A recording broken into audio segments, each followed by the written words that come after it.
বন্ধুরা, কেমন আছো সবাই? আশা করি সবাই ভালো আছো, সুস্থ আছো। রত্নাদি ব্লগে তোমাদের সবাইকে স্বাগত।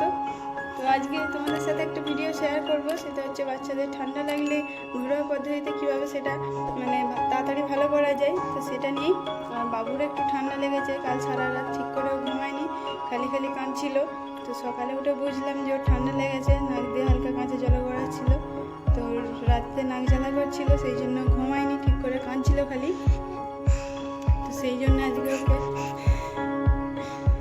ঘরোয়া পদ্ধতিতে একটু ট্রিটমেন্ট করবো, যাতে সর্দিটা তাড়াতাড়ি ভালো হয়ে যায়। তো আমি এইভাবেই ও সর্দিটা বেশিরভাগ ভালো করি, খুব কমই আছে যে ওষুধ খাওয়াই ওকে। তো তোমরা ভিডিওটা স্কিপ না করে প্লিজ ভিডিওটা শেষ পর্যন্ত দেখো। আর আমার চ্যানেলে যদি নতুন হয়ে থাকো প্লিজ চ্যানেলটা সাবস্ক্রাইব করে বেল আইকনটা অলে করে দিও। তো চলো শুরু করা যাক। তোমরা দেখতেই পাচ্ছ, এটা বাকস পাতা। তোমরা অনেকেই এটা চিনে থাকবে, গ্রামেগঞ্জে খুব সহজেই এটা পাওয়া যায়। তো আমি এখানে অনেকগুলি বাকস পাতা নিয়েছি, তোমরা দেখতে পাচ্ছ পরিমাণটা। তো আমি এগুলিকে ভালো করে কলের জলে ধুয়ে নিয়েছি একটা একটা করে, কারণ এর মধ্যে অনেক ধুলো ময়লা থাকে, তো সেই জন্য আমি ভালো করে ধুয়ে নিয়েছি আগে। বাকস পাতা জলে স্নান করালে সর্দি খুব তাড়াতাড়ি ঝরে যায়, মানে বাচ্চারা যে পটি করে বা বমি করে তার মধ্য দিয়ে সর্দিটা বেরিয়ে যায়, তোমরা বুঝতে পারবে ওরা যখন পটি করবে। তো আমি এখানে অনেকটাই জল নিয়েছি, প্রায় হাঁড়ির মুখোমুখি জল নিয়েছি, তার মধ্যে সব পাতাগুলো দিয়ে দিচ্ছি, দিয়ে এবার এটাকে ভালো করে 6-7 মিনিট ফুটিয়ে নেব। এই সময় তোমাদেরকে একটা কথা বলে রাখি, যাদের ছোট বাচ্চা আছে তাদের যদি সর্দি হয়, মানে খুব সর্দি হয়ে আছে, বুকের মধ্যে বসে আছে, বুঝতে পারছো, তাহলে তোমরা একদিন ছাড়া ছাড়া এই জলটাতে 1 সপ্তাহ চান করাবে, দেখবে সর্দিটা অনেকটা কমে গেছে।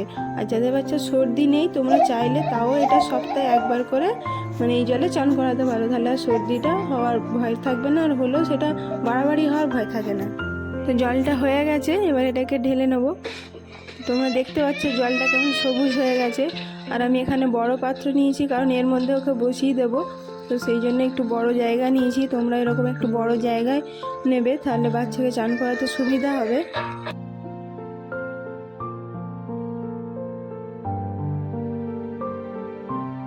তো এবার এটা আমি পরিমাণ মতো ঠান্ডা জল পাইল করে নেবো, মানে খুব গরম জল দেবে না বাচ্চাকে, এতে সর্দি আরও বসে যাবে।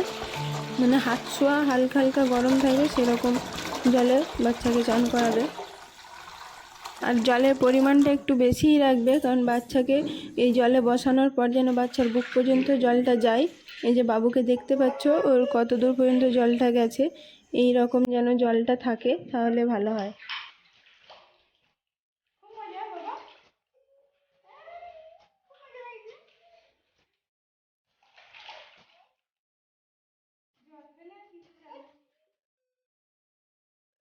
ওকে এইভাবে চান করালে ওর খুব মজা লাগে, মানে অনেকটা জলও ঘাঁটতে পায়, তো ওর খুব আনন্দ হয়।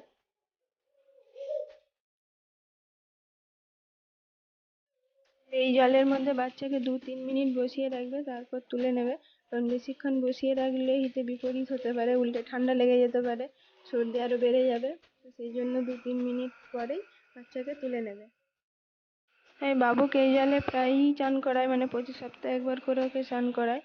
তো যেদিনই চান করায় তার পরের দিনেই ও যখন পটি করে, তার মধ্যে দিয়ে সর্দিটা বেরিয়ে যায়, পুরো বোঝা যায় পটির মধ্যে সর্দি আছে।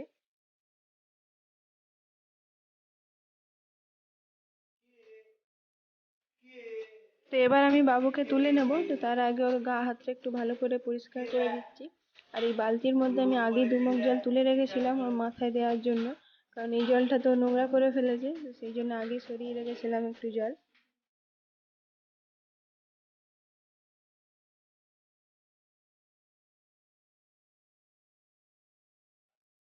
আজকের ভিডিওটা এই পর্যন্তই।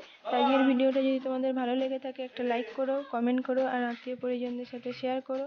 আর তোমাদের মনে যদি কোনো প্রশ্ন থেকে থাকে অবশ্যই আমাকে কমেন্ট বক্সে জানাবে। আর আমার চ্যানেলে যদি নতুন হয়ে থাকো প্লিজ চ্যানেলটা সাবস্ক্রাইব করে বেল আইকনটা অলে করে দিও। তো আজ এই পর্যন্তই, আবার দেখা হচ্ছে পরের ভিডিওতে। টাটা।